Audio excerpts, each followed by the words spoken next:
Muy bien, vamos a ir a la palabra de Dios, así que vayan al libro de los Hechos conmigo y hoy vamos a estar abordando una porción bastante larga, de los capítulos 6, versículo 8, hasta el final del capítulo 8. Capítulo 6, versículo 8, hasta el final del capítulo 8, en este último sermón de esta miniserie que dimos en el libro de los Hechos y que hemos titulado Una iglesia conforme a la Biblia. Oremos al Señor. Padre, te damos gracias, Señor, por tu palabra y gracias por el privilegio de poder venir a ella nuevamente, Señor, hoy en tu día, el día del Señor. Rogamos que tú nos concedas el gozo y el privilegio de poder recibirla con ánimo en nuestros corazones y de poder ver, Señor, tu gracia y la verdad de tu evangelio y cómo tú has sido, Señor, quien ha sostenido a la iglesia a lo largo de los siglos hasta ahora. Cómo has sido tú, Señor, quien nos ha llevado también como iglesia local a ver tu favor, Señor. Pero te pedimos, Padre, en el nombre de tu Hijo Jesucristo, que nos ayudes a ver lo que seguirás haciendo con tu amada iglesia, Señor, a lo largo del mundo. Te pedimos, Señor, que tú sigas extendiendo tu nombre, tu gracia y tu verdad a los confines de la tierra por medio de este pueblo redimido. Es en el nombre de Jesús que te lo pedimos. Amén y amén. A lo largo de las últimas décadas, China se ha convertido en uno de los países en los que es más difícil vivir la fe cristiana. Y si bien el cristianismo en China no es ilegal en el sentido estricto, sí existen regulaciones y prohibiciones que impiden que la iglesia pueda ejercerse o ejercer su función con toda libertad, o por lo menos con la libertad que estamos acostumbrados en Occidente. Sin embargo, es pertinente precisar que la iglesia en China ha experimentado un crecimiento significativo casi a la par de la oposición permanente del Partido Comunista. Pareciera que entre más opresión hay, más se multiplican. Pero esto no es algo propio de China solamente. Es la gloriosa paradoja del pueblo de Dios. Un pueblo que prevalece y se extiende aún a pesar de la represión y de la adversidad. Y de eso es de lo que vamos a estar hablando en la mañana de hoy. De cómo esta primera iglesia del libro de los Hechos creció en medio de la adversidad y de cómo su crecimiento fue algo orgánico y no artificial. De cómo era Dios quien estaba extendiendo sus linderos. Y este es el punto que yo quiero probar en el sermón a continuación. La iglesia no necesita de condiciones ideales para crecer. Como el crecimiento viene de Dios, cuando ella es fiel a la verdad y permanece en la fe, entonces la iglesia crece. La iglesia prevalecerá frente a toda adversidad y ella será guardada por Dios hasta que todo su plan se cumpla. Es de eso de lo que vamos a hablar y es en ese punto, alrededor de ese punto, que vamos a concentrar nuestro sermón porque creo que es el punto también de estos versículos que nosotros vamos a estar abordando en esta mañana.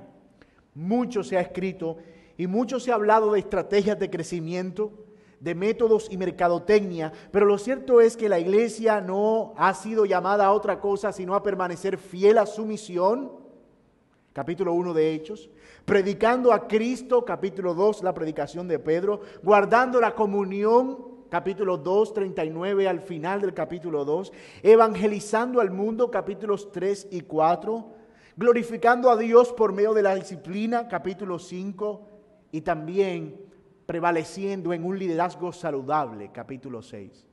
Cuando esto sucede, la iglesia prevalece y Dios la extiende de acuerdo con su plan soberano. Precisamente una de las cosas que hemos visto a lo largo de este libro de los Hechos es cómo las dificultades se convierten en oportunidades y cómo la iglesia, en lugar de derrumbarse, salía airosa, victoriosa frente a cada situación difícil, incluso cuando ella implicaba una férrea persecución. Dios traería una explosión de crecimiento para lo que había comenzado como un pequeño grupo de creyentes, todo esto por medio de la persecución y del sufrimiento. Así que vamos a ver toda esta porción a la luz de 3 puntos. El primero de ellos, una oposición encubierta, capítulo 6, versículo 8 y todo el capítulo 7. El segundo punto, una persecución manifiesta, capítulo 8, versículos del 1 al 3. Y el tercer punto, una expansión repentina, una expansión repentina, capítulos 8, versículos 4 al 40 del libro de los Hechos. Yo sé que es una porción larga, pero no se preocupe, vamos a estar aquí 40 minutos, si Dios lo permite. Veamos en primer lugar cómo empezó esta iglesia a enfrentar oposición y cómo esa oposición en principio no era una oposición frentera, sino sutil. Era una guerra encubierta, una guerra de ideas, una guerra doctrinal. Miren cómo termina el capítulo 6 del libro de Hechos, la porción donde ellos escogen a los diáconos y donde estuvimos meditando la semana pasada. El versículo 7 dice, y crecía la palabra del Señor, y el número de los discípulos se multiplicaba grandemente en Jerusalén, y también muchos de los sacerdotes obedecían la fe. Noten que hay una palabra clave al terminar el relato de los primeros diáconos, como vimos la semana pasada, y es la palabra Jerusalén. El texto nos dice que los discípulos se multiplicaban grandemente en Jerusalén, y eso es lo que hace que nuestra mente se dirija al propósito primario del libro, el cual se planteó en el capítulo 1, y era que los discípulos debían llevar el mensaje del evangelio ¿a dónde?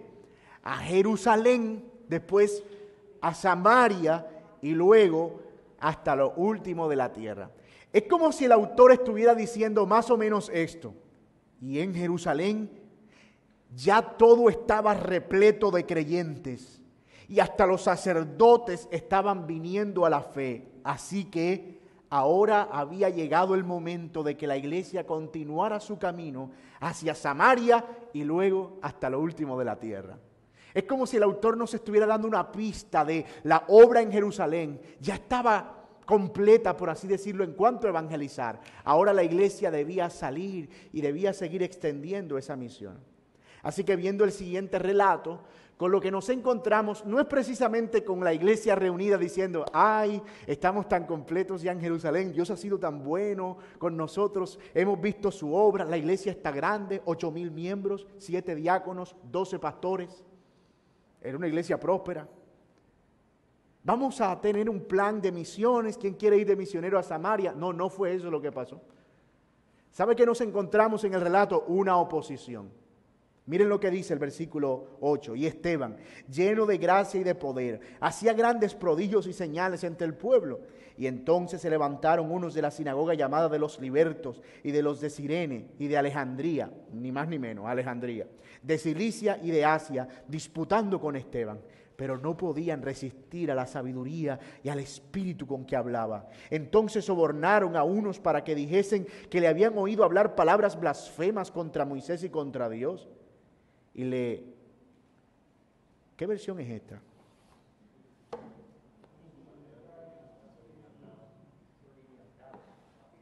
Eso es una palabra rara, ¿verdad? De esas típicas de Reina y Valera. Y soliviantaron al pueblo,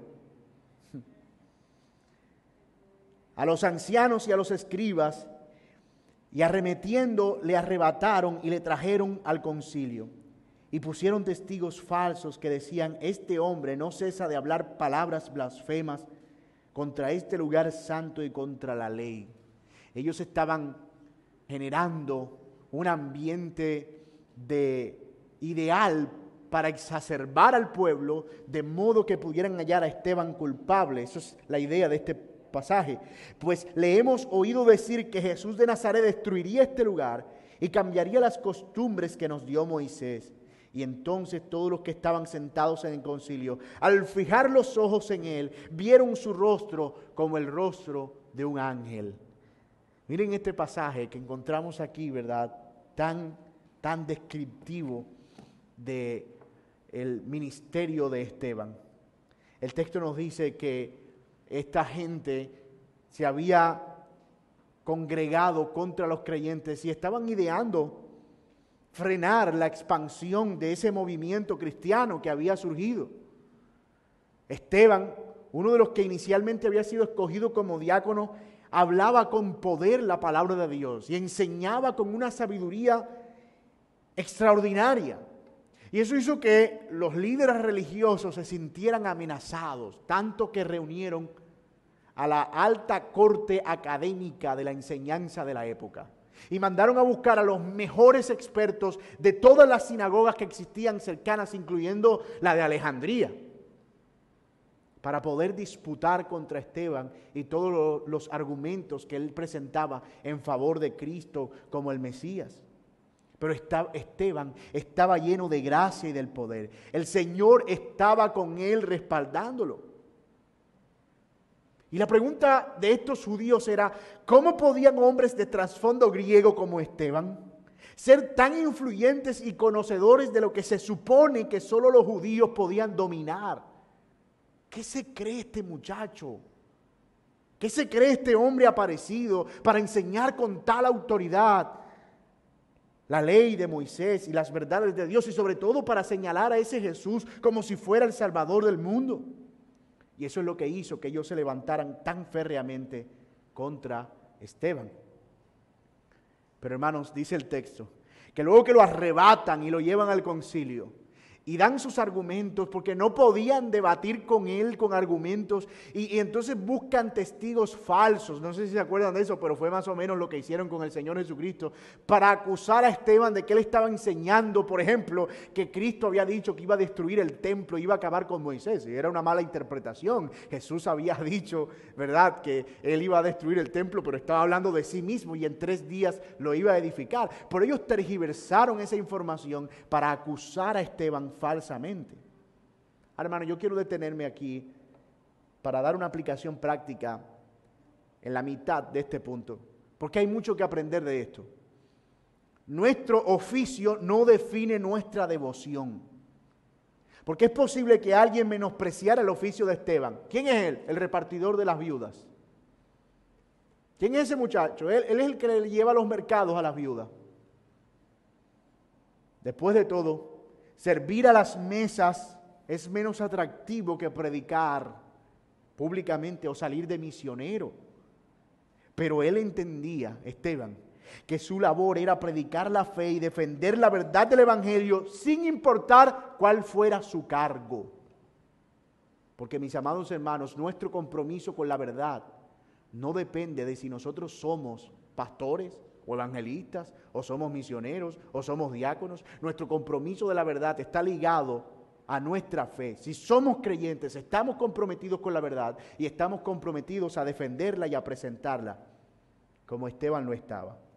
Mis amados, todos somos llamados a ser pregoneros del Evangelio, a predicar a Cristo y a este crucificado, y no necesitamos ser teólogos, ni doctores, ni expertos en teología para poder hablar de la palabra de Dios. Necesitamos conocer su verdad, leer su palabra, abrazar su palabra y someternos a ella con toda verdad. Hay personas que dicen, yo quisiera hablar el Evangelio, pero es que yo no tengo esa capacidad. Bueno, en la medida de tu capacidad, tú podrás presentar esa verdad. Pero hermano, créeme, entre más tú te apropies de la verdad, entre más conozcas tu Biblia, entre más abraces la palabra de Dios, más el Espíritu Santo tendrá para trabajar en el momento en el que tú tengas que hablar. Pero hermano, si tú tienes una discusión sobre el Evangelio o tienes la necesidad de presentar el Evangelio, si tú estás vacío de la palabra de Dios, por más que el Espíritu Santo quiera usar tu boca, no va a poder sacar ningún pasaje de ahí si no está en tu memoria, si no está en tu mente, si tú no lo has estudiado. Esto no funciona como que, Señor, estoy abriendo la boca, Señor, llénala. Abre tu boca que yo la llenaré abre tu boca, yo la llenaré de las palabras de las cuales ya tú te has llenado. Esteban, esta sabiduría no le cayó del cielo. Era una sabiduría que venía por el estudio diligente de la palabra de Dios. Era evidente que Esteban conocía de pe a pa la ley. Y lo vemos en todo el capítulo 7, lo vamos a mencionar en un momento. Conocía la palabra de Dios y no por ósmosis. No porque la escuchaba cada domingo solamente, sino porque la leía y meditaba en ella. Pero cuando no pudieron ganarle el debate a Esteban, ellos decidieron, como dije, acusarlo falsamente. Sin embargo, lo curioso es que mientras acusaban a Esteban ante el concilio veía a Esteban como si su rostro estuviera iluminado como el rostro de un ángel. Eso era una cosa impresionante. Aquellos que iban a juzgarlo por blasfemo estaban viéndolo como un ángel. Imagínate, era como que nosotros no queremos meternos en un problema. Qué dilema tan fuerte para ellos. A este hombre lo acusan de falsedad, pero nosotros vemos su rostro iluminado. Lo que vemos, hermanos, en todo el capítulo 7 es una magistral defensa de Esteban. Si ustedes lo leyeran con cuidado en sus casas, nosotros no lo vamos a hacer aquí. Pero si ustedes leen todo el capítulo 7, ustedes se van a dar cuenta que es una magistral defensa de Esteban, empezando por Génesis, pasando por Éxodo y toda la ley de Moisés, incluso los profetas y los salmos, mostrándoles a ellos en su cara que ellos que le estaban acusando de ser alguien que estaba blasfemando la ley, eran culpables de haber matado a los profetas, de haberse opuesto a ellos y de haber resistido la verdad. Esteban le está diciendo, ustedes son hipócritas, porque me están acusando a mí de ser alguien que ha violado la ley y que ha transgredido la ley, enseñando cosas que van contra la verdad, cuando son ustedes quienes han matado a los profetas, quienes mataron a los que le hablaron la verdad y quienes mataron también al dador de la vida. Uno lee el capítulo 7 y es estremecedor, porque es el poder de la palabra en los labios de un hombre lleno del Espíritu Santo. Y al final de toda esa defensa, después de presentar todos sus argumentos de cómo Dios constituyó a un pueblo, cómo le dio una ley y cómo construyó un tabernáculo para habitar entre ellos y cómo les mandó a construir un templo para que allí morara la presencia de Dios, pero cómo ahora Dios habitaba no en un templo físico, sino que habitaba ahora en la presencia misma de su pueblo por medio de Jesucristo. Luego de presentarles todas estas verdades, de decirle, Él no está hablando, Jesús, de que iba a destruir este templo. ¿Cómo pueden ustedes tener tanta idolatría o cómo pueden tener tanta reverencia por este templo hecho de manos de hombres mientras su corazón está lejos del Dios que habita en las alturas? Duros de cerviz e incircuncisos de corazón y de oído, vosotros resistís siempre al Espíritu Santo como vuestros padres, así también vosotros, al cual los profetas no persiguieron vuestros padres y mataron a los que anunciaron de antemano la venida del justo, de quien vosotros habéis sido entregadores y matadores, vosotros que recibisteis la ley por disposición de ángeles y no la guardasteis. ¡Wow! Esteban está diciéndoles a los hombres más poderosos en intelecto con respecto a la ley de Moisés, pero hipócritas y falsos, eso es lo que ustedes son, duros de corazón.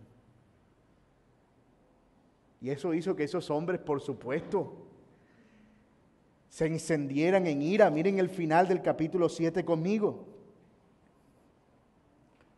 Entonces, versículo 57, ellos dando grandes voces, se taparon los oídos y arremetieron a una contra él. Y echándole fuera de la ciudad, le apedraron. Y los testigos pusieron sus ropas a los pies de un joven que se llamaba Saulo y apedraron a Esteban mientras él invocaba y decía, Señor Jesús, recibe mi espíritu. Y puesto de rodillas clamó a gran voz, Señor, no le tomes en cuenta este pecado. Y habiendo dicho esto, me encanta Reina Valera allí, durmió. No dice que murió, durmió. El versículo 55 dice, pero Esteban estaba lleno del Espíritu Santo y puestos los ojos en el cielo, vio la gloria de Dios y a Jesús que estaba a la diestra de Dios. Hermano, qué momento tan glorioso. Esteban siendo confrontado, incluso apedrado. Hermano, y créame, no eran piedrecitas. La muerte por apedreamiento o la lapidación eran peñones, como lo conocemos nosotros. O sea, no era como que... No, era que se iban cerca de él, lo tiraban en el suelo, en un hueco, y en ese hueco le tiraban las piedras más grandes que encontraban. La meta era hacer un montículo de piedra sobre el muerto. Era una cosa sanguinaria. Pero Esteban, de rodillas, tenía los ojos puestos en la gloria, puestos en la eternidad. Ahora, yo quiero que nos concentremos en varias cosas en este primer punto, luego de ver este relato tan majestuoso. La primera es que la persecución contra la iglesia inició siendo una persecución doctrinal inicialmente. Doctrinal. Ellos atacaban la verdad y pretendían mostrar que las enseñanzas de Jesucristo eran falsas y que la resurrección no se había efectuado, que Jesús era un falso profeta, y eso por supuesto requería de una defensa valiente pero también informada, porque los que estaban atacando al cristianismo no eran cualquiera pintados en pared. Como dije hace un momento, era la élite intelectual de la clase religiosa judía. La persecución no siempre luce con personas armadas con fusiles, mandando a arrodillar a todo el mundo para fusilarlos en un templo. Satanás es sutil y engaña de muchas maneras. La persecución contra la iglesia puede ser una persecución ideológica o religiosa, pero la verdad al final siempre triunfa. El apóstol Pedro dice que nosotros debemos estar siempre preparados para presentar defensa con mansedumbre a todo aquel que demande una razón de la esperanza que hay en nosotros. Y ese es nuestro llamado permanente. Debemos estar listos para defender la verdad cuando la verdad sea atacada. Solía decir Juan Calvino, un perro ladra cuando su amo es atacado. ¿Cómo no habría yo de proclamar la verdad cuando el evangelio del Señor es blasfemado? Esteban estuvo dispuesto a entregar su vida. Él no escondió la verdad ni la acomodó. Y es tremendo, hermano, cómo muchas veces el peligro y la presión del mundo puede conducir a la iglesia a aceptar cosas que antes no aceptaba solo por tener la aprobación de los hombres y por no meterse en problemas. Pero nosotros somos llamados a retener la verdad, incluso si el mundo se opone a ella, y eso en ocasiones nos va a costar, pero un precio que debemos pagar es ese. El precio de ser menospreciados, el precio de ser rechazados, el precio de ser incluso muertos por causa del evangelio. Tú no ves a Esteban diciendo, cuando ve las piedras, ese era jugando, que yo estaba diciendo que vamos a hablar. Después de todo, de pronto ustedes tienen razón en parte, tal vez yo no lo estoy viendo claramente. No, hermano, Esteban estaba claro en su convicción con respecto a la verdad. Mira, Satanás está interesado en detener la obra de Dios. Y él pensó que matando a Esteban iba a acabarse el cristianismo. Y esa ha sido la premisa siempre. Si matamos a Jesús, esto se acaba. Si matamos a sus discípulos, esto se acaba. Lo cierto es que la iglesia del Señor está llamada a prevalecer y las puertas del infierno van a ser derribadas porque la iglesia va a avanzar. Y esa es la promesa del Señor Jesucristo en Mateo 16. Yo edificaré la iglesia y las puertas del Hades no prevalecerán. Él arrebatará del infierno las almas de los perdidos por medio de la predicación del evangelio a través de la iglesia. Y es por eso que insistimos en que el crecimiento de la iglesia nunca debe estar ligado a negociar la verdad. Voy a decir eso al revés. No debemos negociar la verdad con el propósito de hacer que la iglesia crezca. Siempre es una tentación que debemos resistir. Si cambiamos el mensaje, si lo hacemos más potable, tal vez podamos atraer más personas. Si dejamos de usar la Biblia y usamos algunos cuantos consejos prácticos para la vida, los negocios, el matrimonio.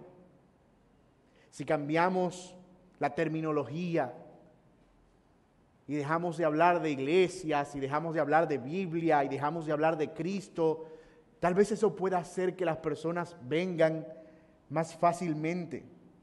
Ese era el reclamo de los de la iglesia de Corinto al apóstol Pablo. Pablo, si tú hicieras el mensaje más potable, si tú hablaras más sofisticadamente, si tus debates estuvieran más a la altura de las demandas del intelectualismo griego, tal vez podrías ganarlos a ellos. Y saben que Pablo estaba en la capacidad de debatir con el griego más intelectual que existiera. Pero Pablo dijo, cuando yo vine a vosotros, no me propuse cosa alguna, sino predicar a Cristo y a este crucificado. Para los judíos, tropezadero. Para los griegos, locura. Pero para nosotros, Cristo, poder de Dios y ¿qué?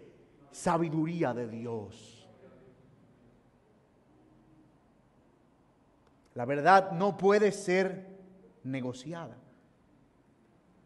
Pero la persecución no iba a acabar allí, hermanos.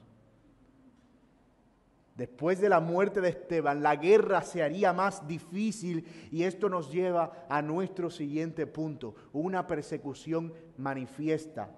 Una persecución manifiesta. Miren el capítulo 8, versículo 1 conmigo. Y Saulo consentía en su muerte, y en aquel día hubo una gran persecución contra la iglesia que estaba en Jerusalén, y todos fueron esparcidos por la tierra de Judea y Samaria, salvo los apóstoles. Y hombres piadosos llevaron a enterrar a Esteban e hicieron gran llanto sobre él. Y Saulo asolaba a la iglesia y entrando en casa por casa, arrastraba a hombres y a mujeres y los entregaba en la cárcel. La persecución en Jerusalén arreció, se hizo fuerte.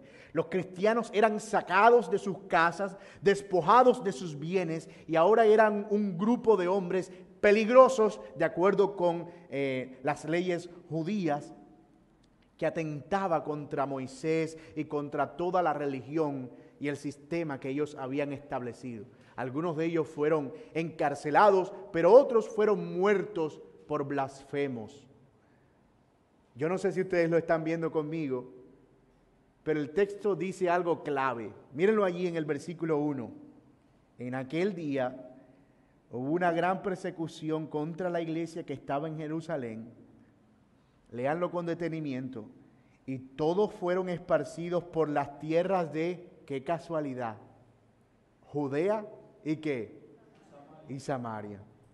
¿Y dónde estaba supuesto a extenderse el evangelio? Según Hechos capítulo 1, versículo 8.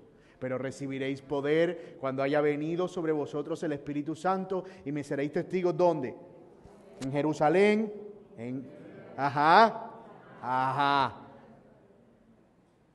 ¿Lo están viendo conmigo? Vino persecución en Jerusalén y ahora el evangelio se está extendiendo a Judea y Samaria. Sí, exactamente eso es lo que está pasando. Como se ve en el pasaje, el Señor está usando la persecución para llevar a los creyentes a lugares donde todavía Él no estaba siendo predicado, pero donde necesitaba y debía ser predicado. El hombre detrás de esa persecución era Saulo de Tarso, el mismo que ordenó la muerte de Esteban, siendo un joven, y lo mencionamos hace un momento en el versículo pasado. Y él mismo sería quien más adelante Dios llamaría como Pablo, uno de los discípulos más fieles del Señor Jesucristo y a quien el Señor le enseñó cuánto le era necesario padecer por causa de Cristo. No cabe duda, hermanos, que Dios sabía lo que estaba haciendo. La iglesia perseguida estaba creciendo y los perseguidores se estaban convirtiendo al evangelio en servidores fervientes del Señor Jesucristo. Y esto es lo que algunos llaman las paradojas divinas. La persecución, en lugar de acabar la iglesia, hace que crezca. Y aquellos que persiguen al Señor con gran ahínco es a los que el Señor termina usando para llevar su mensaje. Es Dios haciendo lo suyo por medios no convencionales, a fin de que la excelencia de la gloria y el poder no sea de los hombres, sino del Señor. Hermanos, ese es el propósito de esa persecución. Que nadie dijera, oye, qué poder de convencimiento tan grande el que tenemos nosotros como apóstoles. Mira cómo nos creyeron en Jerusalén y mira cómo ahora todos nos creen en Judea y mira cómo nos están creyendo en Samaria. No, hermano, no eran ellos los que estaban propiciando eso. Era Dios para que por medio de lo impensable no hubiera otra explicación para ese crecimiento, sino definitivamente Dios lo está haciendo. No podemos decir que la iglesia estaba acomodada en Jerusalén, pero como iban las cosas, quizá no hubiesen tenido mucho problema en quedarse allí un tiempo más. Después de todo, la gente se estaba convirtiendo de manera masiva, pero Dios decide usar la persecución, para sacarlos de allí, de esa comodidad y llevarlos a las regiones a donde habían de continuar su trabajo. Si tú me preguntas a mí, y yo hubiese sido uno de los 12 o uno de esos pastores de la iglesia en Jerusalén, 8,000 miembros, comunión sólida, disciplina, respaldo de Dios, el pueblo tiene temor y favor con la iglesia, lo último que quiero es irme de ese lugar, ¿verdad? Pero el Señor tenía otro plan, era que ellos se movieran de allí. A lo largo de la historia, las persecuciones siempre han estado seguidas de periodos de avivamiento. Entre más escasea la palabra de Dios, más se incrementa el deseo genuino por ella en los verdaderos creyentes. Y yo creo que vivimos en una era muy privilegiada hoy en día. Tenemos todo a nuestra mano. Algunas personas ni siquiera se paran de sus camas hoy en día los domingos para escuchar el sermón. Porque todo lo que tienen que hacer es tener el control a la mano y escoger en YouTube, en el amplio catálogo de iglesias que están transmitiendo sus sermones, el sermón que quieren escuchar. Y luego que lo ponen, continúan en sus camas viendo la predicación el domingo por la mañana. Y si hay mucha molestia, la iglesia les envía el día de la cena del Señor el pan y el vino para que ellos lo coman virtualmente sin necesidad de estorbar su comodidad. Creo que eso es un problema porque nos hace sedentarios y nos desprende de la dinámica de la iglesia. Esa comodidad es peligrosa. Y yo no estoy diciendo que yo anhelo la persecución y que no, por supuesto que no, todos deseamos estar cómodos. Pero a veces la comodidad también es peligrosa. A veces pareciera que estamos deseando un mundo que nos tolere cada vez más como cristianos, para que sea un mundo cada vez más cómodo para nosotros. Pero ¿por qué esperas eso de un mundo que se opone a Dios? ¿Por qué queremos esperar que el mundo legisle todo en favor de la iglesia? ¿Por qué queremos esperar que todos sus proyectos y sus leyes sean favorables a Dios? ¿Por qué? ¿Es un mundo vendido al pecado? ¿Es un mundo funcionando en consecuencia con el pecado? Nosotros ahora gozamos de mucha libertad, en realidad, en comparación con otros hermanos en las épocas pasadas de la iglesia. Pero a veces Dios permite cierto grado de persecución y lucha en la iglesia, conflictos y ausencia de libertades para crear oportunidades para crecer. No debemos orar tanto para evitar ser perseguidos u oprimidos o privados de ciertos derechos. Debemos más bien orar para que en medio de todo esto el Señor haga prevalecer su iglesia y la haga crecer. Y algunos, en principio de la pandemia, ¿verdad? Tú los escuchabas decir, esto es una persecución férrea contra la iglesia, esto es una prohibición de la ley y que quieren oprimirnos y que quieren quitarnos los derechos de congregarnos.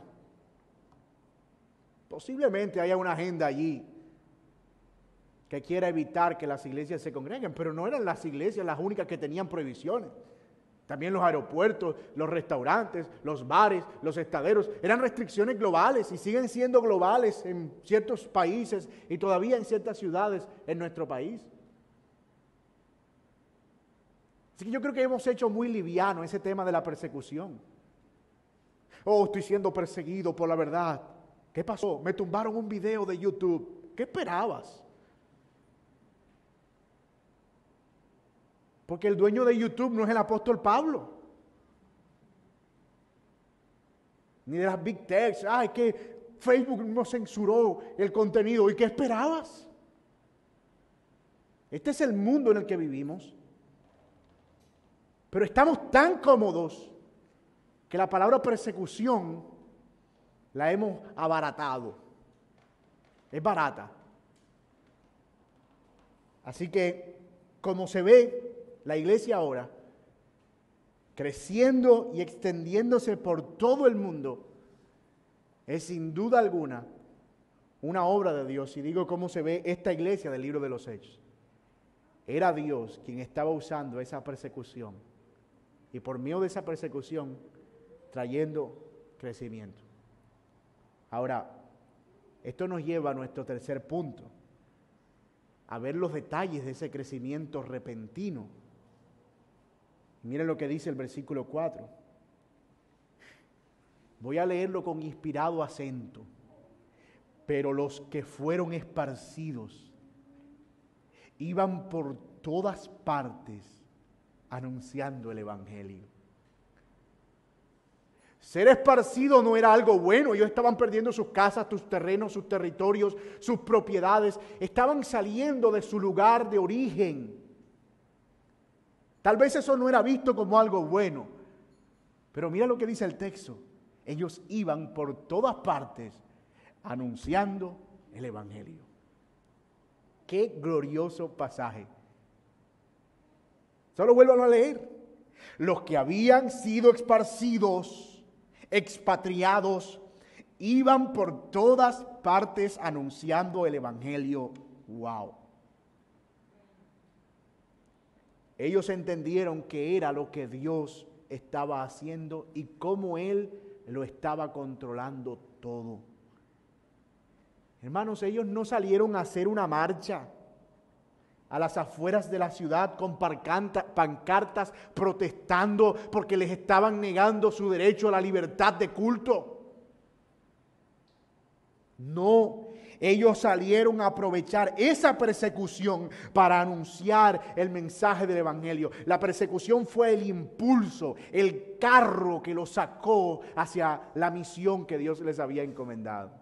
Es interesante cómo Dios en muchas formas usa el sufrimiento para su gloria, para el bien de su obra. Yo veo Romanos 8 aquí, a los que aman a Dios, todas las cosas le ayudan para bien. Y a veces no podemos verlo. ¿Cómo puede este sufrimiento traer algo bueno para mí?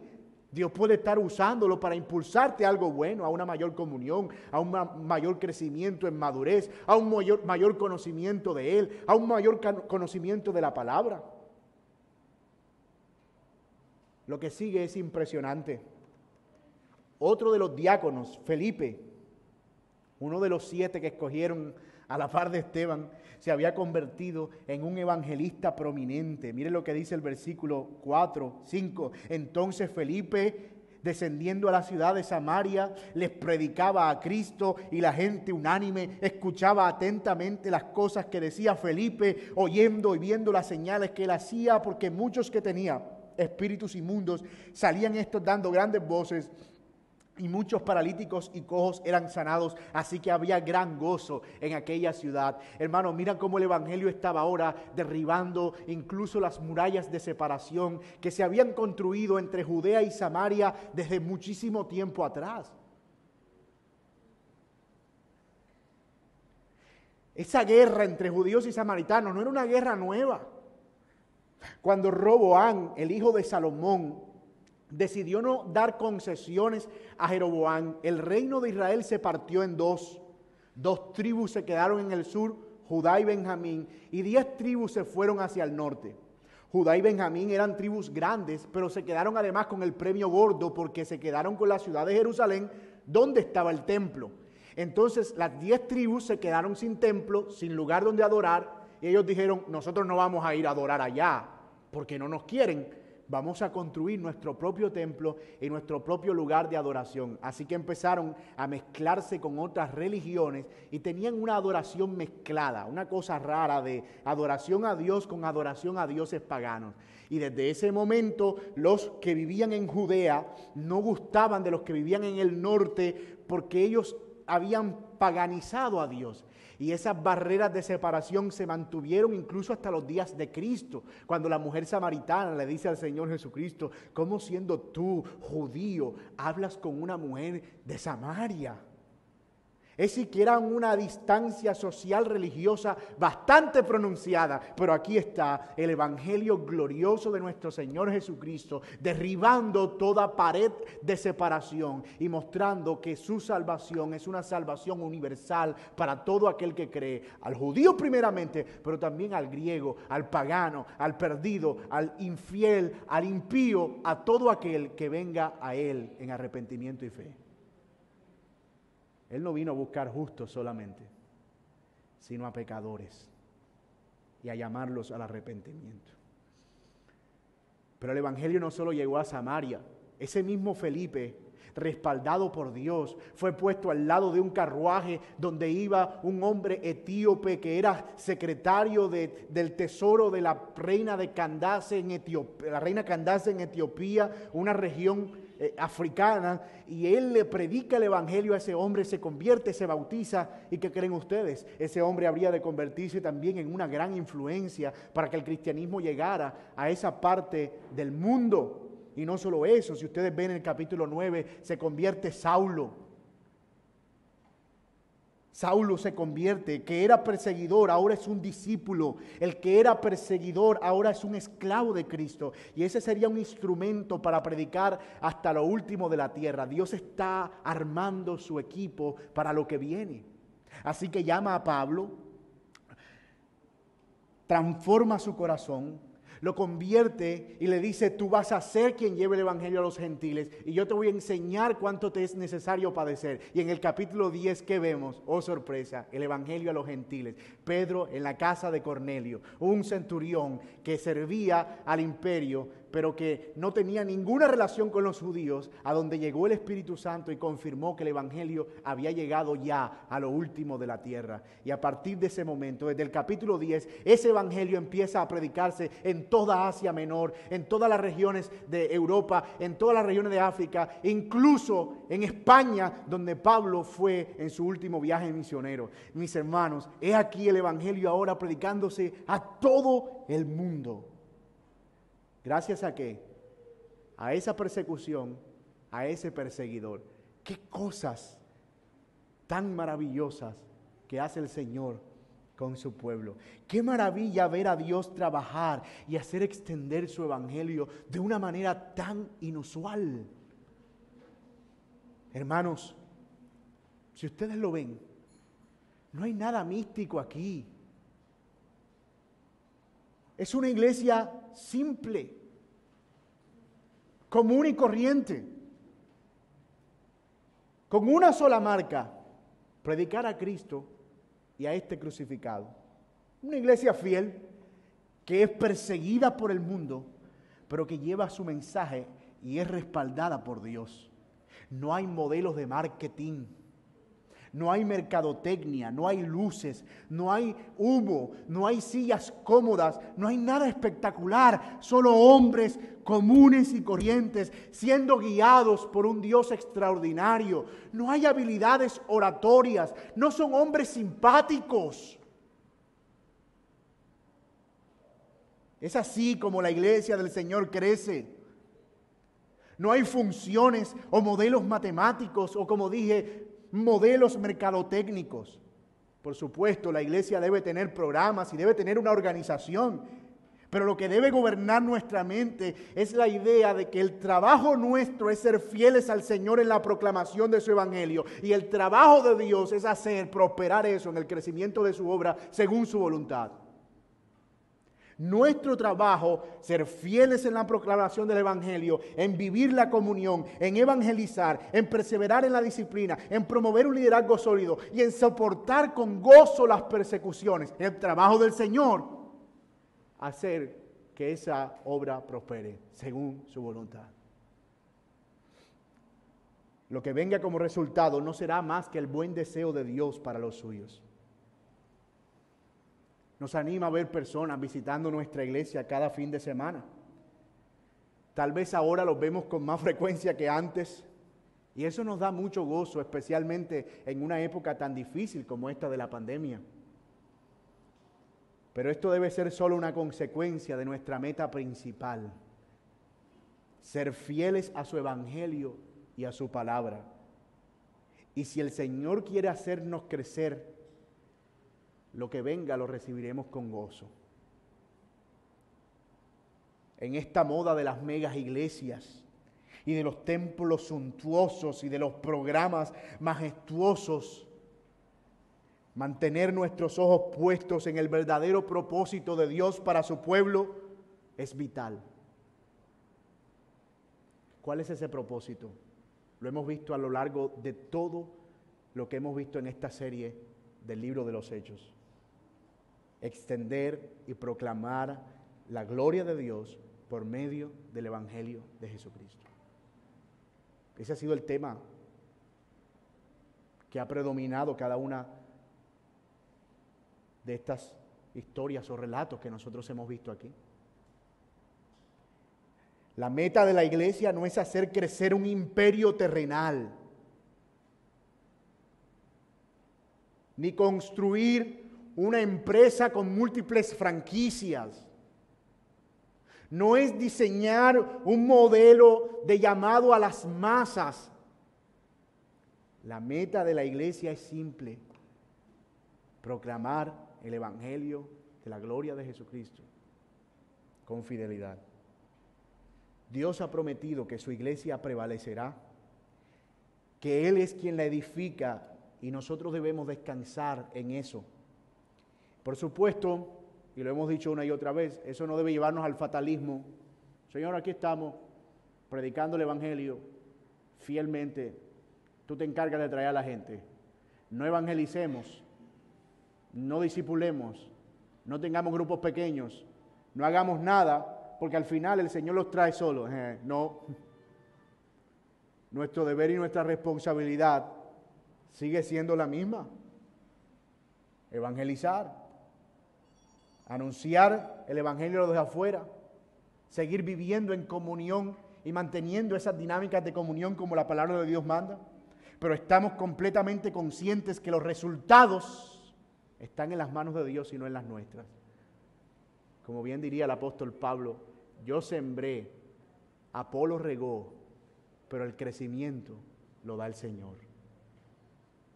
Uno es el que siembra, otro es el que riega, pero el Señor es el que produce el crecimiento.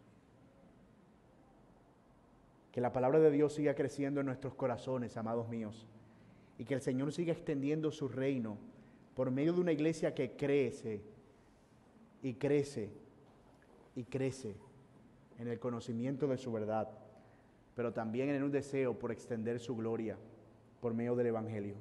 A Él sea la alabanza y a Él sea la gloria por los siglos de los siglos. Oremos. Señor, gracias por tu palabra. Y gracias por animarnos con tu verdad. Gracias por recordarnos este llamado tan maravilloso que hemos visto en esta serie de Hechos del 1 al 8. Que la iglesia, Señor, tiene un único propósito: proclamar tu gloria a todas las naciones. Pero que finalmente los resultados, Señor, vienen de ti. Y tal vez, Señor, necesites o necesitemos nosotros algo de persecución o incomodidad para poder darnos cuenta de la necesidad real que tenemos en nuestras vidas y en nuestra iglesia, para que anhelemos más profundamente tu palabra y tu verdad. Concédenos, Señor, con gozo, el poder darte gloria en todas las cosas y el poder alabarte siempre, Señor, poder proclamarte siempre.